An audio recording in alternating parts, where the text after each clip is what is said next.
கடந்த 5 ஆண்டுகளாக பாஜக கூட்டணியில் இருந்து வந்த அதிமுக வெளியேறிய நிலையில் இரு கட்சிகளும் தனித்தனியே கூட்டணி அமைக்க தீவிரம் காட்டி வருகின்றன. குறிப்பாக பாமக, தேமுதிகவிடம் தனித்தனியே ரகசிய பேச்சுவார்த்தையை நடத்தி வருகின்றன.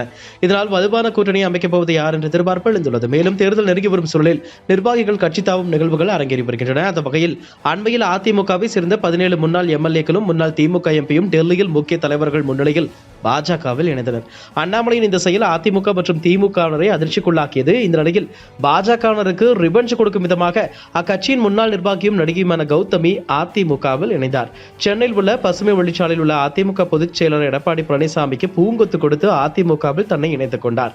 ஏற்கனவே பாஜகவில் இருந்து நீக்கப்பட்ட நடிகை காயத்ரி ரகுராம் அதிமுகவில் இணைந்த நிலையில் தற்போது நடிகை கௌதமியும் அதிமுகவில் இணைந்திருப்பது பாஜகவினருக்கு அதிர்ச்சியை ஏற்படுத்தியுள்ளது.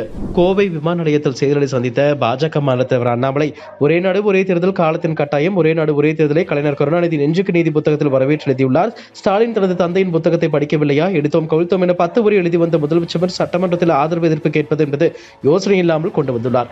கூட்டணி பேச்சுவார்த்தை குறித்து சரியான நேரத்தில் முடிவெடுக்கப்படும். கோவை குண்டுவெடிப்பு கைதிகள் 16 பேரை விடுவிக்க திமுக கங்கணம் கட்டிக் கொண்டுள்ளது. அக்குற்றவாளிகளை எந்த காரணத்திற்காகவும் விடுவிக்க கூடாது. கோவை இன்னும் அபாயத்தில் இருந்து தப்பிக்கவில்லை. எம்ஜிஆர் அரசியலில் இருக்கும்போது திமுகவினர் கேவலமாக பேசினார்கள். உதயநிதி குடும்ப கோட்டாவில் வந்தவர்கள். உதயநிதியை எம்ஜிஆர் உடன் 1% கூட ஒப்பிட முடியாது. சபாநாயகர் திமுக காரரை விட மோசமாக உள்ளார். சபாநாயகர் நடுநிலையாக இருந்தால் பிரச்சனை இருக்காது. ஒரு கட்சியை உடைத்து கட்சியை வளர்க்கும் வேலையை பாஜக செய்யாது. கோவை சீட் கம்யூனிஸ்டுகளுக்கு கிடைக்குமா என தெரியவில்லை. கம்யூனிஸ்ட் மக்கள் பிரச்சனைகளை பேசி 30 ஆண்டுகளுக்கு மேலாகிவிட்டது.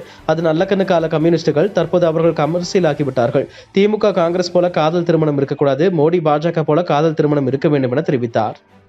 கடந்த 2022ஆம் ஆண்டு ஓ பன்னீர்செல்வம் மற்றும் அவரது ஆதரவாளர்கள் அதிமுகவிலிருந்து நீக்கம் செய்யப்பட்டனர். இதையடுத்து ஓ பன்னீர்செல்வம் வகித்து வந்த எதிர்க்கட்சி துணைத் தலைவர் பதவி ஆர்பி உதயகுமாருக்கு வழங்கப்பட்டது. மேலும் சட்டப்பேரவையில் எதிர்க்கட்சி துணைத் தலைவருக்கான இருக்கையை ஆர்பி உதயகுமாருக்கு ஒதுக்க வேண்டும் என்றும், எதிர்க்கட்சி துணைத் தலைவருக்கான இருக்கை எதிர்க்கட்சி தலைவரின் இருக்கைக்கு அருகிலேயே வேண்டும் என்று சபாநாயகர் அப்பாவுக்கு அதிமுக சார்பில் கடிதம் எழுதப்பட்டது. அதிமுகவின் இந்த கோரிக்கை மீது சபாநாயகர் அப்பாவு எந்த முடிவும் எடுக்காமல் இருந்து வந்தார். இந்த நிலையில் இது தொடர்பான கோரிக்கையை இபிஎஸ் மீண்டும் சட்டப்பேரவையில் எழுப்பினார். எதிர்க்கட்சி தலைவரின் கோரிக்கை மறுபரிசீலனை செய்து உரிய நடவடிக்கை எடுக்கும்படி சபாநாயகர் அப்பாவுக்கு முதலமைச்சர் ஸ்டாலின் கோரிக்கை விடுத்தார். இந்த நிலையில் எதிர்க்கட்சி துணைத் தலைவர் இருக்கையை ஆர்பி உதயகுமாருக்கு ஒதுக்கி சபாநாயகர் உத்தரவிட்டுள்ளார். சட்டப்பேரவையில் அதிமுக பொதுச் செயலாளர் இபிஎஸ்க்கு அருகில் அமர்ந்திருந்த ஓ பன்னீர்செல்வத்தின் இருக்கை மாற்றம் செய்யப்பட்டுள்ளது. அதாவது எதிர்க்கட்சிகளின் 2வது வரிசையில் ஓபிஎஸ்க்கு இருக்கை ஒதுக்கீடு செய்யப்பட்டுள்ளது. இதன் மூலம் கட்சியிலும் சரி சட்டசபையிலும் சரி ஓ பன்னீர்செல்வத்திற்கு திரும்பும் இடமெல்லாம் கன்னிவெடியாக அமைந்துள்ளது. சட்டப்பேரவை கூட்டத்தொடரில் ஒரே நாடு ஒரே தேர்தலை எதிர்த்தும் தொகுதி மறுசீரமைப்பு நடவடிக்கை எதிர்த்தும் 2 அரசினர் தனி தீர்மானங்கள் முதலமைச்சர் ஸ்டாலின் முன்மொழிந்தார். அப்போது அவர் பேசியதாவது, ஒரே நேரத்தில் தேர்தல் என்பது மக்களால் தேர்ந்தெடுக்கப்பட்ட சட்டமன்றத்தை கலைக்கும் நிலை ஏற்படும். மத்தியில் ஆட்சி கவிழ்ந்தால் அனைத்து மாநிலத்திலும் ஆட்சியை கவிழ்த்து விடுவீர்களா? ஒரே நாளில் நாடாளுமன்ற தேர்தலை கூட நடத்த முடியாத சூழலே உள்ளது.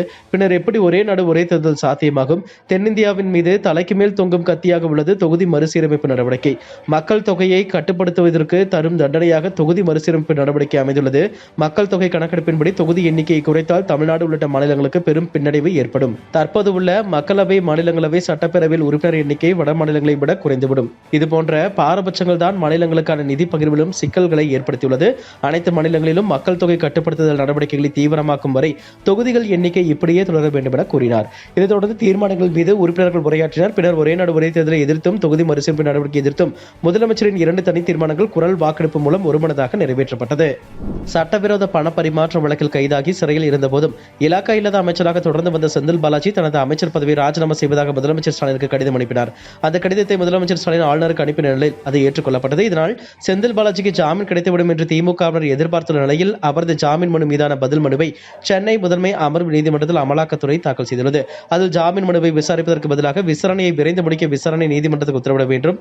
சகோதரர் அசோக் குமாரும் தலைமறைவான நிலையில் செந்தில் பாலாஜி ஜாமீனில் வெளியே வந்தால் சாட்சிகளை கலைக்க வாய்ப்புள்ளது.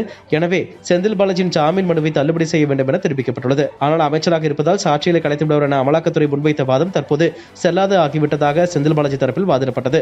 செந்தில் பாலாஜி தரப்பு வாதம் நிறைவடைந்த நிலையில் அமலாக்கத்துறை தரப்பு வாதங்கள் இன்று முன்வைக்கப்பட உள்ளது.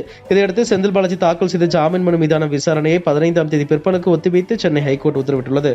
2 நாள் சுற்றுப்பயணமாக அபுதாபி சென்ற பிரதமர் நரேந்திர மோடி அகலன் மோடி என்ற தலைப்பில் நடைபெற்ற பிரம்மாண்ட வரவேற்பு நிகழ்ச்சியில் இந்திய சமூகத்தினரை சந்தித்தார். இந்த நிகழ்ச்சியில் பங்கேற்க 65,000க்கும் மேற்பட்டோர் முன்பதிவு செய்திருந்தனர். தொடர்ந்து அபுதாபி ஜாயித் ஸ்போர்ட்ஸ் சிட்டி மைதானத்தில் நடைபெற்ற பிரம்மாண்ட வரவேற்பு வரவேற்பு நிகழ்ச்சியில் 200 நடன கலைஞர்கள் பங்கேற்றனர். கலை நிகழ்ச்சிகள் பிரதமர் மோடி பார்வையிட்டார். தொடர்ந்து மைதானத்தில் அமைக்கப்பட்டுள்ள பிரம்மாண்ட மேடையில் பிரதமர் மோடி இந்திய மக்களிடையே உரையாற்றினார். இதற்கிடையே துபாயில் 3வது நாளாக நடைபெறும் உலக அரசு உச்சி மாநாட்டில் பிரதமர் மோடி இன்று கௌரவ விருந்தினராக கலந்து கொண்டு பேசினார்.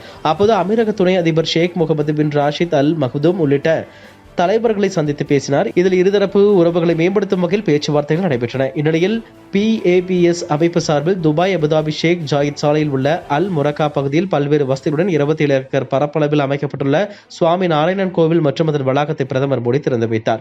கோவில் மற்றும் தரைத்தளத்துடன் சேர்ந்து 2 தளங்களாக 55,000 சதுர அடியில் அமைக்கப்பட்டுள்ளது. கோவிலுக்குள் சென்று கட்டுமானங்களை பார்வையிட்டு அங்கு நடைபெற்ற பூஜையிலும் கலந்து கொண்டு வழிபாடு நடத்தினார். சென்னை முன்னாள் மேயர் சைதை துரைசாமியின் மகன் வெற்றி துரைசாமி இமாச்சல பிரதேசத்தின் சட்லஜ் நதியில் விழுந்து கார் விபத்துக்குள்ளானதில் உயிரிழந்தார். இவரது சடலம் 8 நாட்களுக்கு பிறகு மீட்கப்பட்டது. பின்னர் சென்னைக்கு உடல் கொண்டு வரப்பட்டதை அடுத்து இறுதிச் சடங்கு நடைபெற்றது. இந்நிலையில் வெற்றி துரைசாமி மறைவுக்கு சென்னை முன்னாள் மேயர் சைதை துரைசாமியை நேரில் சந்தித்த நடிகர் ரஜினிகாந்த் ஆறுதல் கூறினார். இதுபோன்ற செய்திகளை மேலும் தெரிந்து கொள்ள எங்களது யூடியூப், Facebook மற்றும் Twitter ஆப்களை சப்ஸ்கிரைப் செய்யவும்.